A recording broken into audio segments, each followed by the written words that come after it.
need to stop!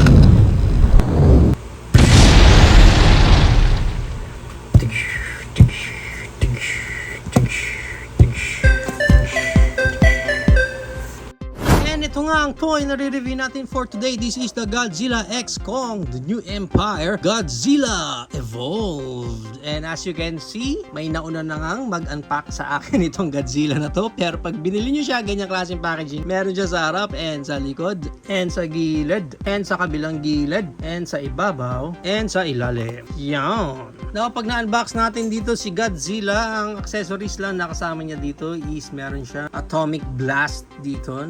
Since evolved na itong Godzilla natin dito, medyo pinkish na yung blast effect niya dito. And transparent naman siya. Maganda rin naman. And dito, accessories niya, pero part ng katawan ni Godzilla kasi naka-disassemble pa yan. Tinanggal niyo siya sa box na ipepeg lang naman natin ito sa kanyang bontot. Wabang! Yun. Okay, check natin details si Godzilla. Yan, mukha siyang Pokemon.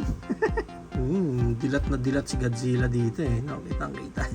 Ayan pa. And ang mapapansin nyo nga sa design dito ni Godzilla, mas naging slim na siya dito. Ayan diba? Mas ipit na yung chan niya. Nakakahinga pa kaya si Godzilla dito. Sa ilalim. Ayan. Okay, unang mapapansin natin kaagad dito kay Godzilla is yung lousiness ng ginawa nila dito. Ewan ko ba? Kasi pagdating dito, transparent eh. Ang ganda nito. Itong dorsal fins niya dito sa likod niya. Ang ganda. Transparent na medyo pinkish. Diba? Actually, pag tinapatan nga yata natin ng ilaw yan, mas maganda pa effect niya. Pero pagdating naman dito sa mga buntot niya, wow! As in, binugahan lang ng pintura. Parang isang bugahan lang ng airbrush. Ginanon lang. Isang straight lang talaga eh. Hindi man lang inifortan na yung mga dorsal lang niya ang gawing pink. Ewan ko, hindi ako natutuwa sa ginawa nila dito. As in, binugahan lang talaga eh. Even dito. So dahil dyan, halatang halata mo tuloy. Magkaiba yung dorsal fin niya dito at yung dorsal fin niya sa katawan niya. Diba? So ang pangit tuloy tingnan. Even yung fins niya dito sa may elbow niya, supposed to be dapat pinkish din yan. Pero nakalimutan na nila pinturahan yan. Hay nako. Anyway, check natin yung articulation dito ni Godzilla. Wala na sa mouth, wala na rin sa head. Ang meron ka lang dito sa neck na yan lang. Hindi mo man lang ma-rotate yung neck niya. Wala. Pagdating sa kamay niya, wala siyang arms wide open. Pero naro-rotate mo nga naman daw itong elbow dyan. Yan. Pagdating sa waist niya, wala siyang any waist articulation. Pero sa paan niya, pwede mo siyang maisipan ng ganyan. Ganyan-ganyan lang. Para lang siyang kumukuya-kuya. And then sa tail niya, since ito yung naka-ball joint natin, ito'y pwede natin iikot-ikot ng ganyan. Kaso, natatanggal pag inikot mo ng sobra. Ganyan-ganyan yung bontot ni dyan. And yung isa pa niyang articulation dito, kahit papano, nilagyan naman nila ng articulation dito sa bibig. Ayan, nabubuksan naman pala yung bibig niya dyan. Kahit pa paano, nag-effort sila magpintura doon ng dila sa loob ni Godzilla. Anyway, try na natin ngayon yung kanyang blast effect. Ang gagawin lang natin, itong peg niya dyan, yun lang ilalagay natin doon sa pinakaloob. So may makikita kayong parang peg sa taas ng bibig niya. Ayun. May butas eh. May butas pa doon sa pinakaloob ng bibig niya, sa pinakataas. So doon natin itutusok itong peg naman ng blast effect niya. So paangat.